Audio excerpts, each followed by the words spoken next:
आप सभी को राम राम। मैं अपने इष्ट गुरु और माता पिता को प्रणाम करती हूँ। साथ में आप सभी के इष्ट गुरु और माता पिता को प्रणाम करती हूँ। मैं रश्मि अपने इस चैनल पे आप सभी का स्वागत करती हूँ। आशा है आप सब स्वस्थ और सुरक्षित होंगे। तो आइए बातचीत शुरू करते हैं। आज का मेरा टॉपिक है आदि शक्ति माँ भगवती। जगत जननी माँ भगवती की पूजा हम सभी को करनी चाहिए, क्योंकि शक्ति वहीं से मिलती है।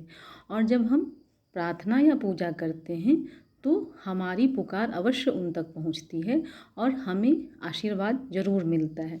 इसीलिए माँ की पूजा अवश्य करनी चाहिए, ख़ास तौर पे नवरात्रा के समय।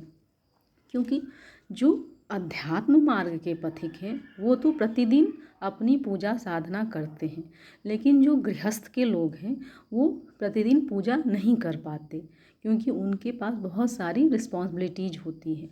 सही भी है, रिस्पॉन्सिबिलिटी को पूरा करना चाहिए, तो उनको इस नवरात्र का ज़रूर सदुपयोग करना चाहिए। अगर आपको लगता है कि आप बहुत थक गए हैं, हिम्मत हार चुके हैं, शारीरिक या मानसिक रूप से आप बीमार रहते हैं, डिप्रेशन है, कोई आपकी मदद नहीं करता है, तो आपको ज़रूर पूजा करनी चाहिए। हर चीज़ का प्रार्थना, हर चीज़ माँ तक पहुँचती है और माँ हमें यथासंभव जो हम पूजा पाठ करते हैं उसके अनुसार फल ज़रूर देती है। नवरात्रा के समय शक्ति चारों ओर बिखरी होती है, उमंग और उल्लास का माहौल होता है, तो हमें ज़रूर नवरात्रा का सदुपयोग करना चाहिए। 4 नवरात्र होते हैं। एक माघ महीने में मनाया जाता है, दूसरा चैत्र नवरात्रा जो चैत्र के महीने में मनाया जाता है, तीसरा आषाढ़ के महीने में मनाया जाता है और चौथा आश्विन के महीने में मनाया जाता है।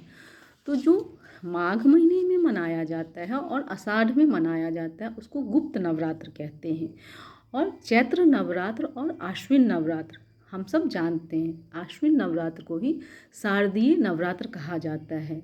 यह आश्विन मास के शुक्ल पक्ष के प्रतिपदा तिथि से प्रारंभ होती है।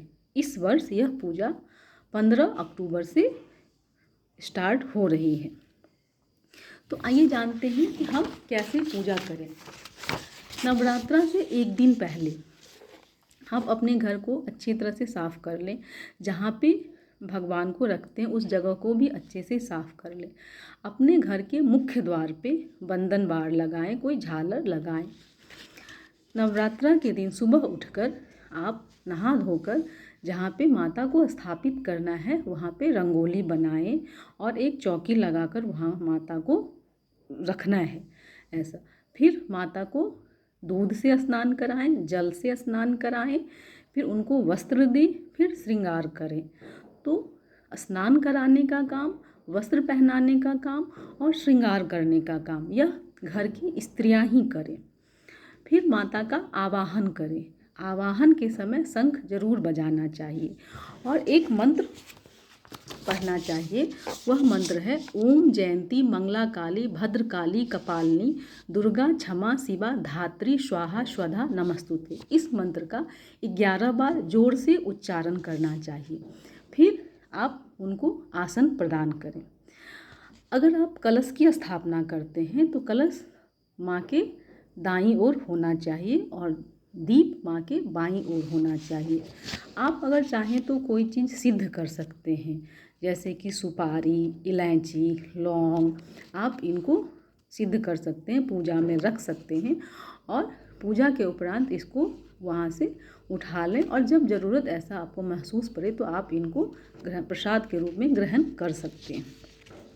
इसके बाद दुर्गा सप्तशती का पाठ करें। बहुत सारे लोगों का मानना है कि दुर्गा सप्तशती का पाठ स्त्रियों को नहीं करना चाहिए, जो कि गलत है। दुर्गा सप्तशती का पाठ पुरुष हो या स्त्री दोनों को ही करना चाहिए। दुर्गा सप्तशती के पढ़ने का कुछ तरीका होता है। तो पहला तरीका जो है वो मैं आपको बताती हूँ। दुर्गा सप्तशती में 13 अध्याय होते हैं जो हम सब जानते हैं। तो पहला तरीका क्या है, पहले दिन पहला अध्याय और 13वां अध्याय, मतलब फर्स्ट से शुरू करेंगे और लास्ट से शुरू करेंगे। तो पहले दिन क्या पढ़ेंगे, पहला अध्याय और 13वां अध्याय। दूसरे दिन दूसरा अध्याय और 12वां अध्याय। तीसरे दिन तीसरा अध्याय और 11वां अध्याय। चौथे दिन चौथा अध्याय और 10वां अध्याय। पाँचवें दिन 5वां अध्याय और 9वां अध्याय। छठे दिन छठा अध्याय और 8वां अध्याय। और 7वें दिन 7वां अध्याय 2 बार पढ़ेंगे। तो अब सवाल आता है कि 8वें और 9वें दिन क्या करेंगे। तो 8वें और 9वें दिन आप किसी भी मंत्र का जप कर सकते हैं। दूसरा तरीका है जिसे वकार विधि कहा जाता है और गृहस्थ लोग इसको ही करते हैं। उसमें क्या है, पहले दिन पहला अध्याय, दूसरे दिन दूसरा और तीसरा अध्याय, तीसरे दिन चौथा अध्याय, चौथे दिन 5वां, छठा, 7वां और 8वां अध्याय, 5वें दिन 9वां और 10वां अध्याय, छठे दिन 11वां अध्याय, 7वें दिन 12वां और 13वां अध्याय। फिर वही 8वें और 9वें दिन आप जप करें। तो ऐसे आप कर सकते हैं। किसी को अगर बहुत परेशानी है, बहुत संकट है, घर में कलह है, तो वो प्रतिदिन 13 अध्याय का पाठ कर सकते हैं। ऐसा उनको संकल्प लें और 13 अध्याय प्रतिदिन 13 अध्याय पढ़ें। माँ जरूर पुकार सुनती है। इसके बाद आप कील, कवच और अर्गला स्तोत्र पढ़ें। पाठ के बाद यज्ञ जरूर करना चाहिए। तो यज्ञ के लिए जो मंत्र है, ओम ऐं ह्रीं क्लीं चामुंडाय विच्चे वा दुर्गे दुर्गे रक्षणी स्वाहा, इस मंत्र का कम से कम आप 11 आहुति जरूर दें। और लास्ट में क्षमा प्रार्थना जरूर होनी चाहिए, क्योंकि शास्त्रोक्त विधि से हम पूजा नहीं कर सकते हैं। देखिए, देवता जो हैं वो आपके वस्तु की लालसा नहीं रखते हैं, वो आपसे भाव की लालसा रखते हैं। तो पूजा में कहीं ना कहीं ऐसा होगा कि हमारा ध्यान भगवान से हटके कहीं और चला जाता है, तो कुछ ना कुछ त्रुटि हो ही जाती है। इसीलिए क्षमा प्रार्थना जरूर होनी चाहिए।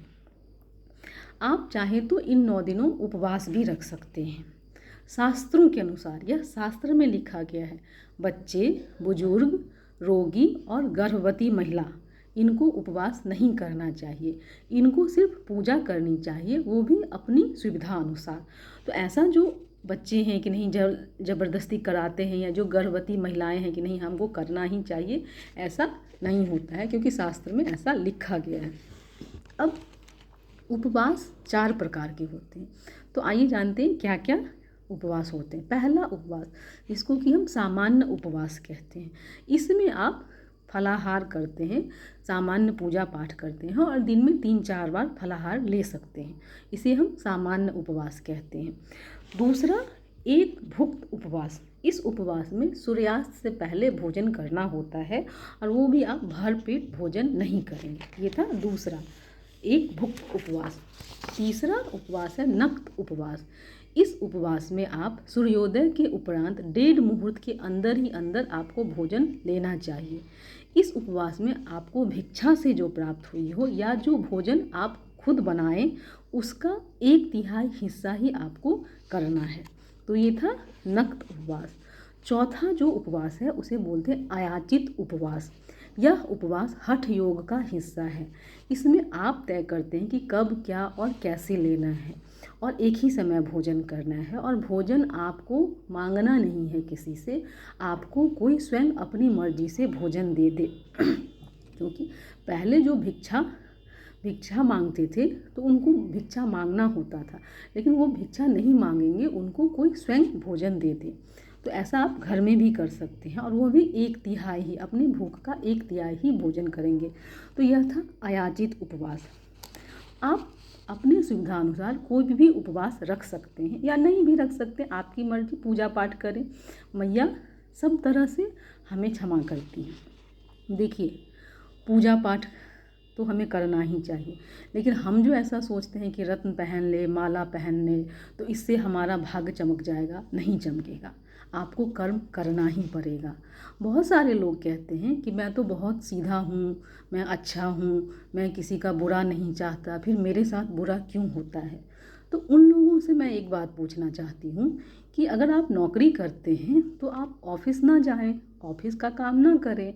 ऑफिस के लास्ट में आपको सैलरी ऐसे ही मिल जाएगी कि अरे नहीं नहीं, ये तो बहुत अच्छा आदमी है, काम करे चाहे नहीं करे, इसको पैसा दे देना चाहिए, है ना। या फिर बीमारी आपके पास नहीं आएगी कि नहीं नहीं, ये तो बहुत अच्छा आदमी है, इसको बीमारी नहीं लगना चाहिए।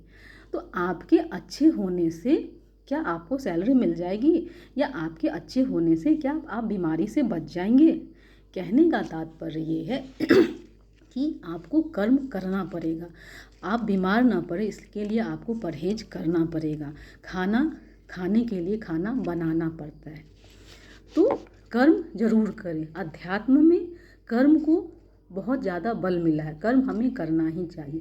लोग समझते हैं कि ज्योतिष में चमत्कार होता है, चमत्कार नहीं होता है। कर्म आप करें उसका फल मिलता है। दूसरी बात, निंदा ना करें, क्योंकि आजकल निंदा बढ़ गया है। जिसको देखो वो तीसरे की निंदा कर रहा है। निंदा करने से क्या होता है, शनि और राहु खराब होता है, और जब ये अपना परिणाम देने लगते हैं तो हम मंदिर मंदिर भटकते हैं और हमें कुछ मिलता नहीं है। तब हम क्या कहते हैं कि पूजा पाठ बेकार है, कुछ फल नहीं होता। तो मैं यहाँ पे पूछना चाहती हूँ कि आपने पूजा पाठ कर लिया, धूप अगरबत्ती जला लिया और जाके कुआं में कूद जाइए कि हमने पूजा पाठ कर लिया, भगवान हमको बचा लेंगे। तो क्या आप बच जाएंगे? आप तभी बचेंगे जब आपको तैरना आता है। अगर तैरना नहीं आता है तो आप डूब सकते हैं। तो हमने अपना कर्म खराब किया और उसके बाद जो है हम भगवान को या पूजा पाठ की जो पद्धति है उसको कोसते हैं। तो ऐसा नहीं करना चाहिए। इसलिए इस नवरात्र का फ़ायदा उठाइए, इसका सदुपयोग कीजिए, ध्यान साधना कीजिए, कोशिश कीजिए कि लड़ाई झगड़ा ना हो, निंदा ना हो। हम सात्विक, अगर आप उपवास नहीं कर सकते हैं तो सात्विक भोजन लें, दूसरों की मदद करें। ये सब आपको ऐसा संकल्प लेना चाहिए। और एक छोटी सी बात, हम माता की पूजा तो करते हैं लेकिन स्त्रियों के साथ बुरा व्यवहार करते हैं। तो पुरुष हो या स्त्री, दोनों पे ये बात लागू होती है कि अगर आप किसी स्त्री के साथ गलत व्यवहार करते हैं तो आपका शुक्र खराब होता है और आपको वो पितृदोष देता है। तो इसीलिए माता की पूजा करने का मतलब है कि आपको स्त्रियों की भी रक्षा करनी चाहिए या फिर उनसे अच्छा बर्ताव करना चाहिए। तो मैया से यही प्रार्थना है कि यह नवरात्र हम सब के लिए शुभ हो, देश और समाज के लिए शुभ हो, क्योंकि देश है, समाज है, तभी तो हम हैं, हमारा परिवार है। तो अपनी पूजा में देश के लिए भी कुछ ना कुछ ज़रूर मांगना चाहिए, उसको भी शामिल करना चाहिए। तो आज के लिए बस इतना ही। मैं फिर किसी नई जानकारी के साथ आप लोगों के समक्ष उपस्थित होने का प्रयास करूंगी। अगर आप लोग कुछ और जानना चाहते हैं तो वो भी आप मुझे कमेंट्स में लिख सकते हैं। तब तक आप लोग स्वस्थ रहें, व्यस्त रहें, मस्त रहें। आप सभी का धन्यवाद। राम राम।